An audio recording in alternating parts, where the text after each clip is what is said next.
नमस्कार दोस्तों, मैं हूं दिनेश की वोरा। बहुत बहुत स्वागत है आपका न्यूज टाइम के इस ताजा अंक के अंदर। दोस्तों, पाकिस्तान के अंदर जो पीओके का एक एरिया है गिलगिट और बाल्टिस्तान, वहां से एक सनसनीखेज खबर है जो शायद भारत सरकार के लिए एक बुरी खबर हो सकती है। चाइना का दबाव भी था, चाइना का प्रेशर भी था, और कहीं ना कहीं भारत ने जो 2019 में कश्मीर के साथ किया, अपने कश्मीर के साथ किया, उसका ऐसा लगता है कि एक मिरर इमेज सामने निकल कर आ रहा है। दरअसल पाकिस्तान ऑक्युपाइड कश्मीर के दो हिस्से हैं। ये मैं आपको इस तस्वीर के द्वारा दिखा सकता हूं।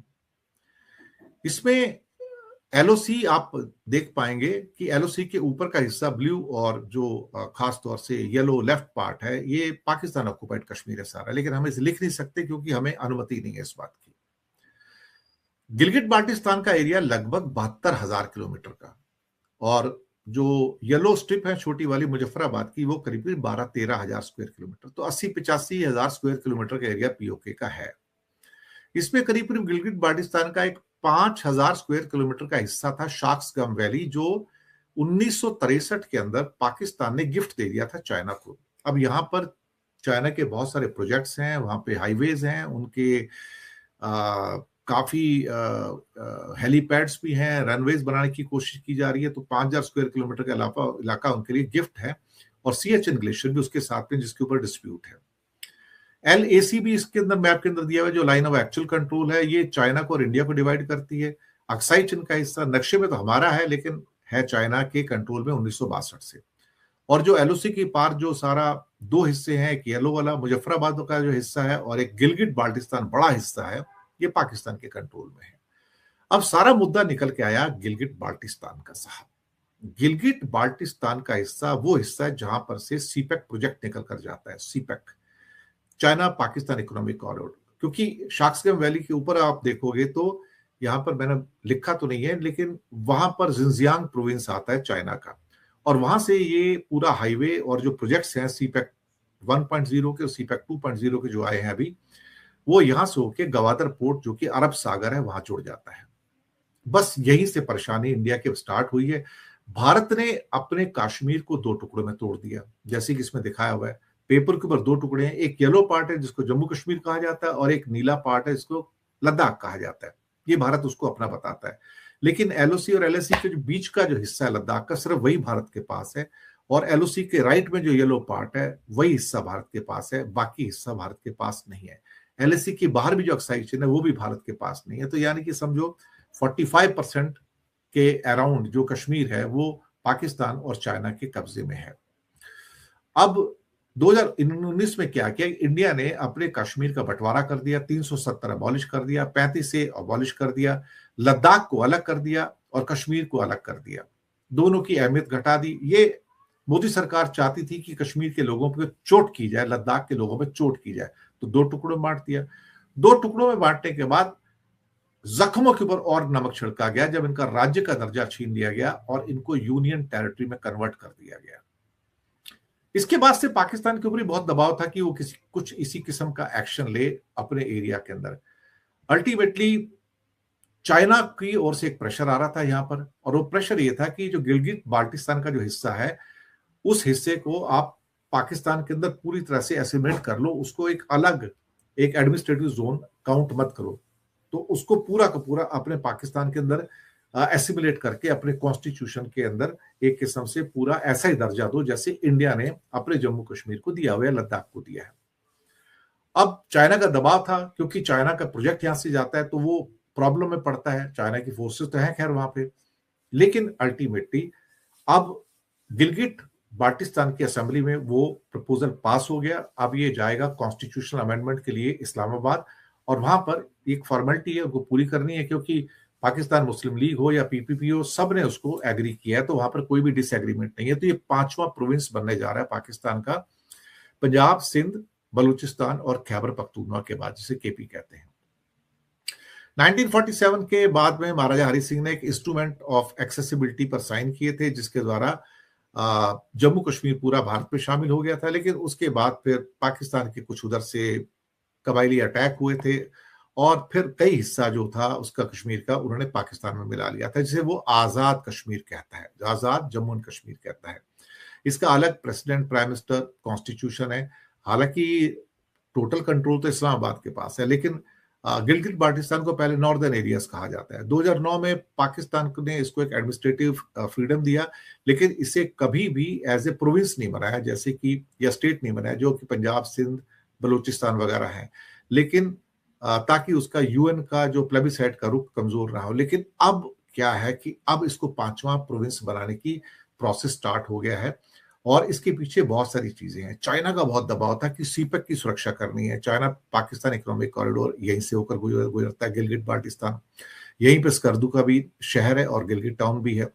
चाइना इसमें अरबों डॉलर का इन्वेस्टमेंट कर रहा है। चाइना चाहता है कि इस एरिया के ऊपर जो लीगल स्थिति है वो पाकिस्तान के लिए पूरी स्पष्ट होनी चाहिए, क्लियर होनी चाहिए कि ये पाकिस्तान का हिस्सा है, ये आजाद जम्मू कश्मीर, इसको जो मर्जी कहो, लेकिन ये डिस्प्यूटेड नहीं है, ये फुल्ली पाकिस्तान का हिस्सा है।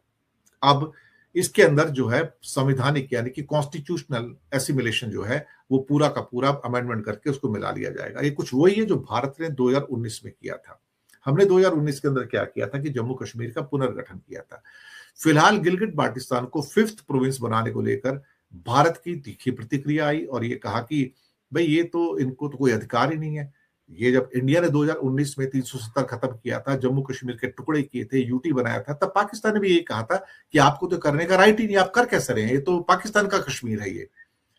तो इंडियन पार्लियामेंट ने 1994 में भी प्रस्ताव पास किया था। अब मुसीबत ये है कि ये इस किस्म के प्रपोजल आते रहते हैं, जाते रहते हैं, इनकी कोई वैल्यू नहीं है। मैं आपको बताऊं, ऐसी पाकिस्तान की असेंबली में भी ऐसे प्रपोजल आते रहते हैं, जाते रहते हैं, पास होते रहते हैं, उनकी भी कोई वैल्यू नहीं है।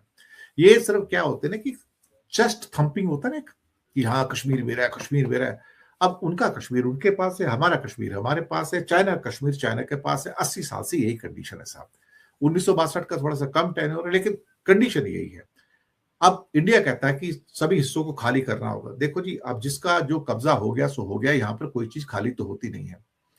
एक्चुअली इसी एलएसी अपना एलओसी को, लाइन ऑफ कंट्रोल को, शायद अटल बिहारी वाजपेयी और मुशर्रफ के टाइम के अंदर इंटरनेशनल बॉर्डर बनाने की बातें थी कि भाई तू अपना कश्मीर रख ले, मैं अपना कश्मीर रख लेता हूं। लेकिन उससे फिर बाद में दोनों बैक ट्रैक कर गए।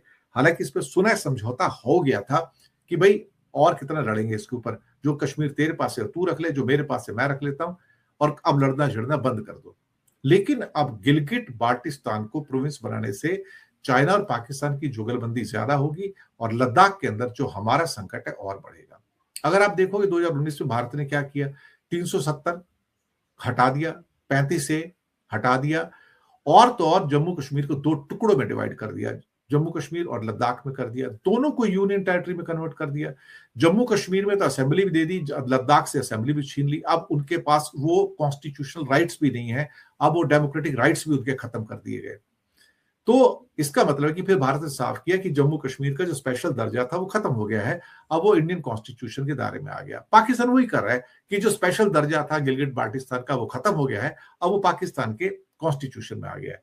धंधा खत्म हो गया। मिरर एक्शन जिसको कहते हैं, कि चाइना बोल रहा था पाकिस्तान से कि मिरर एक्शन लो, जो इंडिया ने किया है। भारत ने अपने नक्शे दोबारा डिवाइड कर दिए, गिलगित बाल्टिस्तान अक्साई चिन को भी इंडियन एरिया के रूप में दिखाया गया। लेकिन वो दिखाने से होता क्या है? क्या इंडिया के अंदर फिलहाल इतनी हिम्मत है कि वो चाइना पे अटैक करके अक्साई चिन ले सके? मुझे नहीं लगता। क्या सीपेक के ऊपर गिलगित बाल्टिस्तान में अटैक कर सकता है इंडिया? मुझे नहीं लगता, क्योंकि वहां पर चाइना का एक वार्निंग है कि सीपेक पे अटैक करोगे तो ये पूरा का पूरा एक किस्म से कहा जाए कि चाइना पे अटैक समझा जाएगा और हम उसका जवाब देंगे अरुणाचल प्रदेश से लेके कश्मीर तक। फिर आप मत कहिएगा कि हमने अटैक किया। अब फिलहाल जो भी है 1948 में जो हुआ था, 48 में जो हुआ था, इंडिया कहता कि हरि सिंह का लेटर है वही वैलिड है, पाकिस्तान कहता है मेरा कब्जा था, बात खत्म हो गई। अब जम्मू कश्मीर इंडियन कॉन्स्टिट्यूशन के आर्टिकल 1 में भारत का राज्य था, 2019 में उसका दर्जा बदल गया। अब ये भी पाकिस्तान के संविधान में पाकिस्तान का हिस्सा कभी नहीं दिखाया गया गिलगित बाल्टिस्तान को, अब दिखाने की बात हो रही है कॉन्स्टिट्यूशनल अमेंडमेंट के द्वारा। इंडिया से इंटरनल मैटर मानता है, पाकिस्तान इसको इंटरनेशनल मैटर मानता है। लेकिन अब ये 5th प्रोविंस बनाने से उसका अपना स्टैंड जो है अब पलट जाएगा। अब वो कहेगा कि तो मेरा ही पूरा मसला है, अब आप कुछ नहीं कर सकते। और जो पीओके का जो पुराना छोटा सा हिस्सा है ना, येलो वाला, जिसमें मुजफ्फराबाद आता है, अब वही थोड़ा सा डिस्प्यूटेड रह जाएगा, बाकी सब तो कुछ रहेगा नहीं। पिछले 70 सालों से कश्मीर मुद्दे के ऊपर अगर कुछ भी हो, पाकिस्तान तो बोलता आया ही है, लेकिन यहां पर ये जो मूव है, इससे चाइना का प्रभाव बढ़ेगा, क्योंकि चाइना को पता लग गया कि अब ये 5वां प्रोविंस बन गया है पाकिस्तान का, या बनने जा रहा है। तो सीपेक के कारण चाइना लद्दाख और गिलगिट बाल्टिस्तान में अपनी पकड़ मजबूत करना चाहता है। और 2019 के फैसले के मुकाबले ये जो फैसला है इस समय, कहीं ना कहीं ये पाकिस्तान के पक्ष में तो है, चीन के पक्ष में भी जाता नजर आ रहा है। चीन कहेगा इसके ऊपर तो कोई डिस्प्यूट ही नहीं है, तो अनडिस्प्यूटेड एरिया, ये तो पाकिस्तान का हिस्सा है। और एलओसी जो है, बेसिकली देखा जाए तो उसी को इंटरनेशनल बॉर्डर माना चाहिए। एक्चुअली पहले कई बार कोशिशें हुई कि एलओसी को ही, लाइन ऑफ कंट्रोल को इंटरनेशनल बॉर्डर मान लिया जाए, क्योंकि 80 सालों से ये परिस्थिति बनी हुई है, अभी कुछ होने वाला तो है नहीं, मैं तो ये मान के चलता हूं। और ना तो पाकिस्तान अटैक करके इंडियन कश्मीर ले सकता है, ना ही इंडिया अटैक करके पाकिस्तानी कश्मीर को हासिल कर सकता है। ये आज की परिस्थिति है, मैं आपको बताऊं। और मोदी सरकार यानी कि बीजेपी सरकार है तो कर ही नहीं सकती, उनके बस की बात नहीं, उनमें वो हिम्मत ही नहीं है। हमारी आर्मी में हिम्मत है, लेकिन बीजेपी के अंदर वो हिम्मत नहीं है। अब गिलगिट बाल्टिस्तान को 5वां प्रोविंस बनाने से इंडिया का जो मिरर एक्शन है वो पाकिस्तान ने कर लिया है।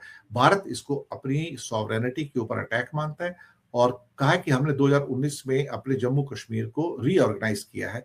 पाकिस्तान कहता है मैंने रीऑर्गेनाइज किया, आप कर लो, क्या करते हो, क्या आप कुछ कर सकते हो क्या? अब मुसीबत सारी ये हो गई है कि आ, अब ये जो भारत, पाकिस्तान और चीन के बीच में बटा हुआ कश्मीर है, ये क्या कभी भारत के पास वापस आएगा? मुझे इसके अंदर काफी हद तक डाउट है। डाउट इसलिए कि क्या इंडिया चाइना पे अटैक करके एक्साइशन ले सकता है? मुझे इसके कोई आसार नजर नहीं आते। क्या भारत गिलगिट बाल्टिस्तान पे अटैक करके चीन का सामना करने के लिए तैयार है? मुझे इसके भी आसार नजर नहीं आते। तो बहुत बहुत शुक्रिया आप सबका।